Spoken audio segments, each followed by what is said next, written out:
Hi everybody, it's Kathy Frey here from Motherwise, and welcome to another webinar podcast. Great to have you guys here today, and the topic is being around that 35, 36 weeks pregnant. So you've only got about a week or so to go until you are fully term, 37 weeks, all cooked. Turkey timer popped, and then anywhere from that 37 to 42 weeks is a normal time to go into spontaneous labor. So remember, before 37 weeks is premature labor, giving birth to a preterm baby, and anything after 42 weeks is post dates. All right, so what are the things that you need to be thinking about at this time? Of course, I will be doing, I always have a longer version of each topic, usually about a 25-minute, sometimes 30-minute webinar on topics as part of our Motherwise Masterclass, our Inner Circle group, and I'll include a link on here as to how you can join that through our Essential Basics. But what I'm going to give you here is a short little overview, which will still be very useful. Okay, so the first thing is that you want to be thinking about, particularly from 35 weeks onwards, is your fetal movements. So that is, you want to know that your baby is moving well and regularly. And you know, there used to be a system of sort of saying, having a kick chart and knowing that once you've had 10 kicks in 24 hours, rest in peace, it's all good, don't need to worry. We sort of have refined things a bit more over the years since then. So because some babies are just always very active and some babies are just not quite so active, and that's still normal for them. So we really kind of talk more these days about a change of movements from what's normal for your baby. And we are talking of sets of movements. So if you feel the baby kick, it's not 1, 2, 3, 4, 5 movements. That's da-da-da-da-da is one set of movements. Da-da-da-da-da is another set of movements, okay? So certainly, if you are getting 10 sets of movements within a 24-hour period, then, you know, that does provide some reassurance. But of more importance is there been a dramatic change.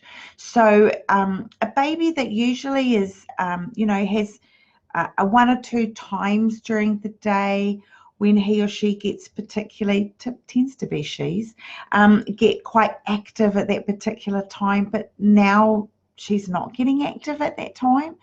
Or maybe you've got a baby who is always moved untold all the time, and then it goes a bit quiet. You know, you might still be getting 10 movements in 24 hours, but you used to get 50 movements and now you're only getting 12.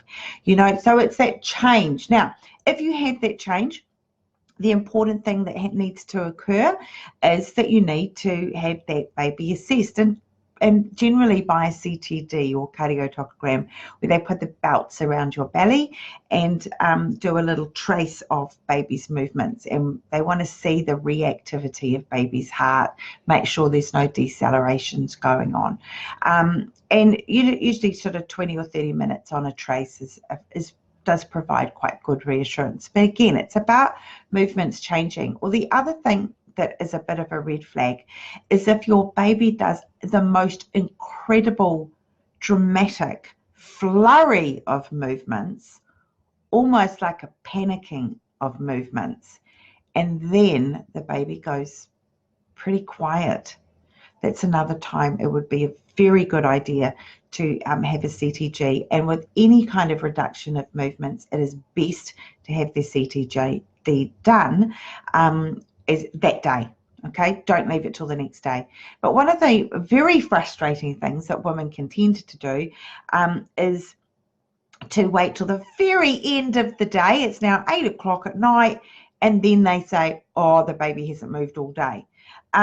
So it is important that you make that contact, but don't hesitate to do it a little bit earlier in the day, so that if you have an on-call midwife, she's not just finally bunkered down for the night, finished her day, and she has to go back out again, when you might have been out, when you've actually been worried for the last 3 hours and you could have rung her at 4 o'clock.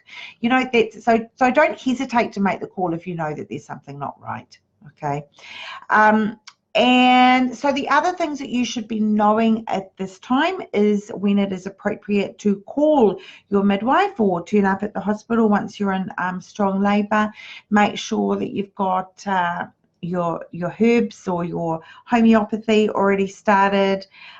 Sleeping on your left side becomes important at this time for blood flow to the baby particularly, and just make sure you're feeling like ready to be going into labour. So for a more detailed webinar, just click on the link, and we'd love to catch up with you by webinar or podcast with our Inner Circle Motherwise Masterclass. So otherwise, I wish you all a fantastic day and rest of your week. Bye. See you.